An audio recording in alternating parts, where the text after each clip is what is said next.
Hello students, welcome to free maths. आज जो हम लोग देखने वाले हैं एक्सरसाइज 12.2 का क्वेश्चन नंबर 13 है। इससे पहले वाले वीडियो में हमने क्वेश्चन नंबर 12 कर लिया था। आई होप आपने वो देखा होगा।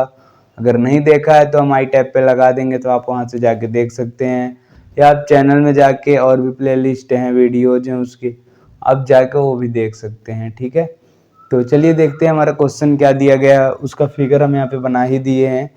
तो कह रहा है कि एक गोल मेज पोस्ट पर 6 समान डिजाइन बने हुए हैं, जैसा कि आकृति 12.14 में दिखाया गया है। ठीक ना, तो इसमें क्या है, 6 समान प्रकार की डिजाइनें ऐसे बनाई गई हैं। ठीक, और क्या कह रहा है, यदि मेज पोस्ट की त्रिज्या 28 सेंटीमीटर हो, ये जो मेज पोस्ट है पूरा गोलाकार, उसका त्रिज्या जो है वो कितना है, 28 सेंटीमीटर है। ठीक है, तो 0.35 रुपए पर सेंटीमीटर स्क्वायर, ठीक है, वर्ग सेंटीमीटर की दर से इन डिजाइनों को बनाने की लागत ज्ञात कीजिए। ये हमको निकालना है। ठीक है, तो इसको हम लोग कैसे करेंगे, सबसे पहले ये हम देख लेते हैं सोल्यूशन में क्या लिखेंगे। तो लिखेंगे मेज पोस्ट की त्रिज्या बराबर, मेज पोस्ट की त्रिज्या क्या दिया गया है हमको, 28 सेंटीमीटर। तो हम यहाँ पे 28 सेंटीमीटर कर लेते हैं। अब एक मेज पोस्ट के एक डिजाइन द्वारा इसके केंद्र पर आंतरिक कोण बराबर ना, ये हम निकालेंगे। ठीक है ना, तो एक डिजाइन द्वारा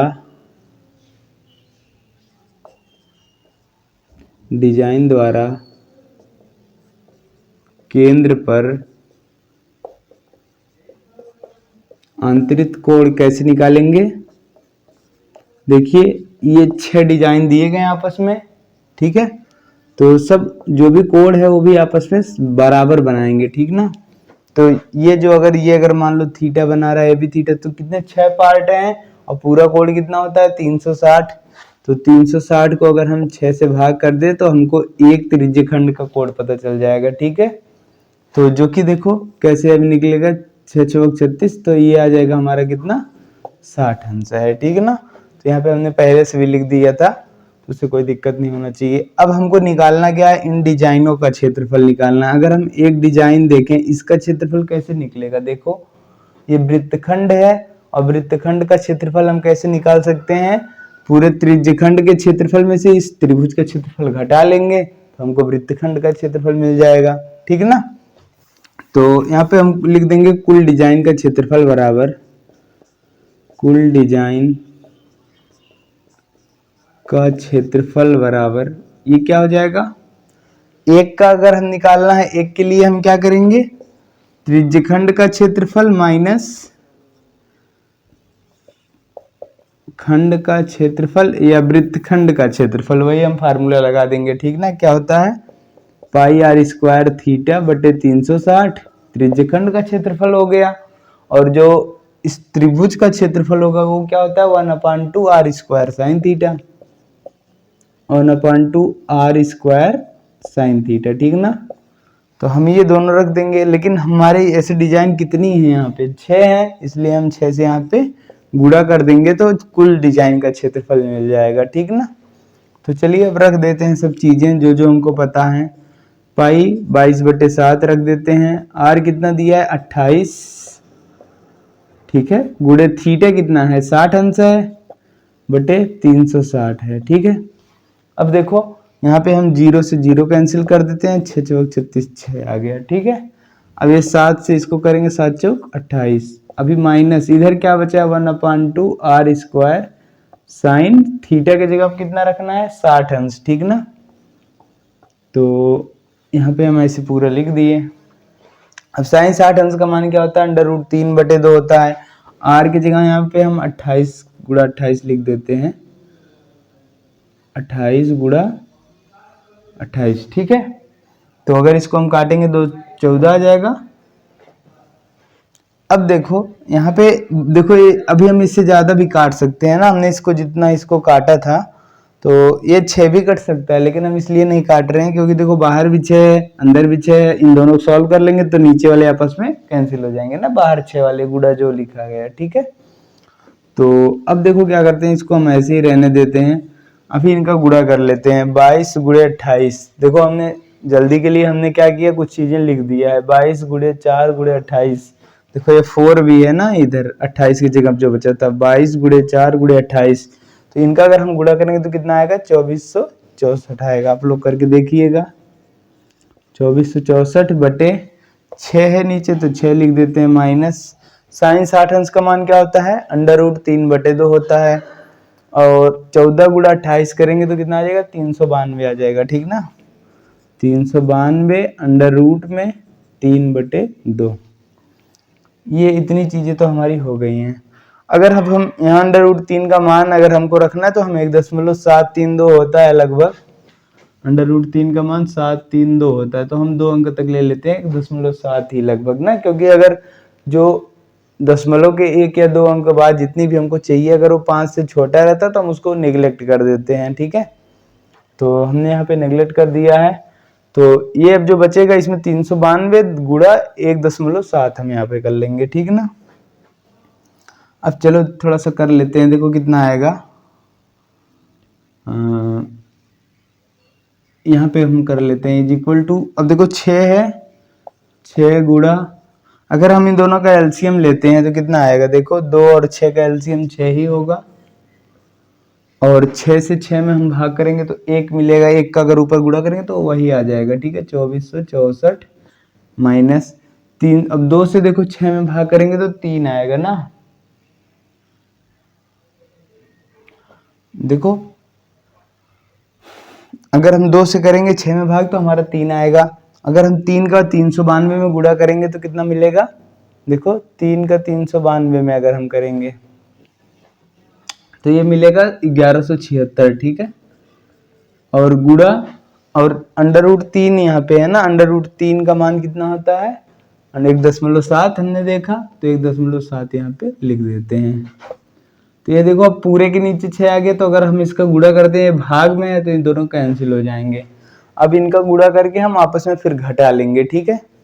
तो ये कितना जाएगा, 2464 माइनस 1176 में 1.7 का अगर हम गुणा करेंगे तो ये हमारा मिलेगा 1999.2, ठीक है।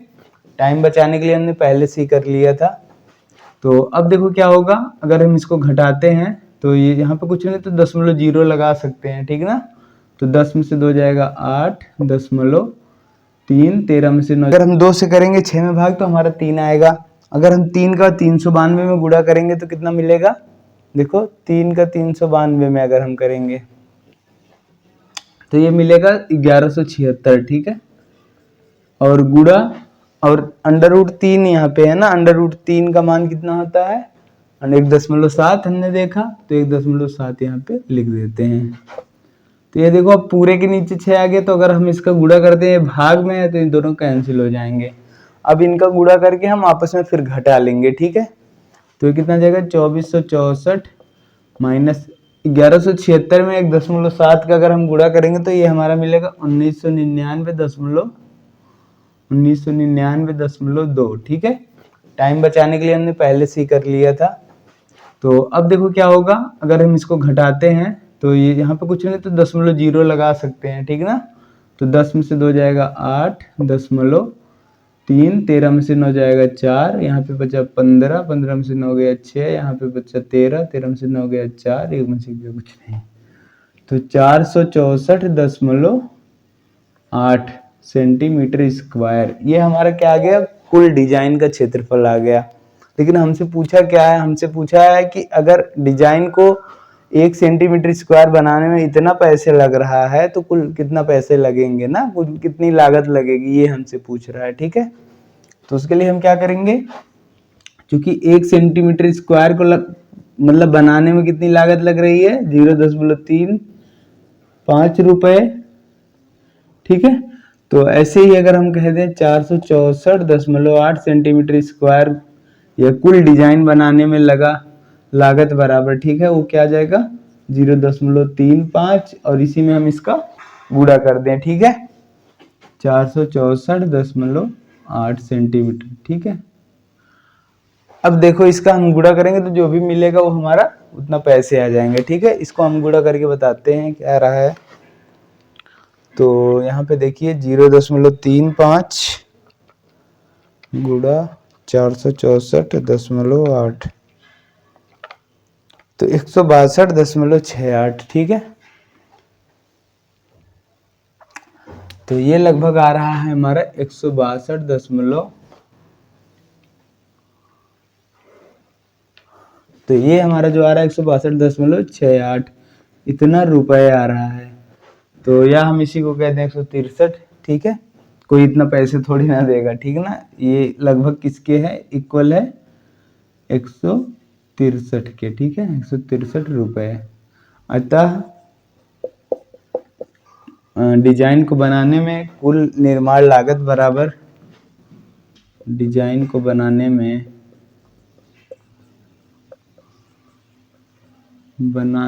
कुल निर्माण कुल लागत बराबर 163 रुपए। ठीक है, तो अगर देखिएगा आप लोग आंसर में क्या दिया है, ये निर्माण लागत कितनी लगेगी ये हमको बतानी है, बनाने में कुल लागत कितनी लगेगी। ठीक है, ठीक। तो अब हम इसके बाद लास्ट वाला देख लेते हैं, क्वेश्चन नंबर 14 13 हम लोग अभी कर चुके हैं। तो देखिए ये जो 14 हमारा ये ऑप्शनल क्वेश्चन है, एमसीक्यू टाइप का है और एक नंबर में आ जाता है बोर्ड में भी आपके। ठीक है ना, आर वाले उस त्रिज्यखंड का क्षेत्रफल जिसका कोण पी अंश है निम्नलिखित है। ठीक है ना, कह रहा है त्रिज्या आर वाले उस त्रिज्यखंड का क्षेत्रफल जिसका कोण कितना दिया गया है, कोण दिया गया है पी अंश। अभी तक जो हम लोग कोण पढ़ते थे वो कितना होता था, थीटा होता था। तो त्रिज्यखंड का क्षेत्रफल क्या होता है, त्रिज्यखंड का क्षेत्रफल पाई आर स्क्वायर थीटा बटे 360। ठीक है, तो यहाँ पे हमको जो त्रिज्या दिया गया है कैपिटल आर है, तो हम यहाँ पे कैपिटल आर रख लेंगे। तो पाई आर स्क्वायर और जो कोण है वो कितना है, थीटा के जगह पे हमको पी रख देना है बटे 360। और जो हमारे ऑप्शन दिए गए हैं देखिए सकते हैं कि ये हमारे चारों ऑप्शन दिए गए हैं और हम लोग जो निकाले हैं वो तो पाई आर स्क्वायर पी बटे 360 है, मतलब ये वाला ऑप्शन। ठीक है, लेकिन ये भी ऑप्शन देखिए के हिसाब से सही ही है। क्यों, क्योंकि देखिए अगर हम 2 से इसको काटते हैं तो 360 आएगा। ठीक है, तो ऑप्शन सी एंड डी दोनों सही हैं। तो जो भी आप अगर एग्जाम में ऐसा आता है तो आप ऐसे लिख देंगे सी एंड डी दोनों सही हैं। ठीक ना, और आगे टिक कर देंगे सही का निशान। ठीक, तो चलिए ठीक है, ये आपका हो चुका है। तो अब हम लोग मिलते हैं नेक्स्ट वीडियो में। और अगर चैनल पर नए हैं चैनल सब्सक्राइब कीजिए और अपने दोस्तों के साथ भी शेयर कीजिए ताकि ज़्यादा से ज़्यादा लोग अभी लाभ ले सकें। और हम जो अभी सोच रहे हैं कि आप लोगों का एग्ज़ाम जैसे जैसे नज़दीक आ रहा है तो हम अनसॉल्व पेपर भी करवाएं, बट यहाँ पे अनसॉल्व पेपर तो है नहीं हमारे पास। तो अब अगर किसी के आप लोगों के पास किसी के भी पास होगा तो हम डिस्क्रिप्शन में अपना मोबाइल नंबर डाल देंगे, आप वहाँ पे व्हाट्सअप कर दीजिएगा। तो डेली हम एक एक पेपर आपका सॉल्व करवाएंगे। ठीक ना, उससे ताकि आपकी तैयारी और अच्छे से हो सके और डाउट भी आपके क्लियर करेंगे। ठीक ना, तो चलिए मिलते हैं नेक्स्ट वीडियो में, तब तक के लिए आप पढ़ते रहिए। Thank you, all the very best.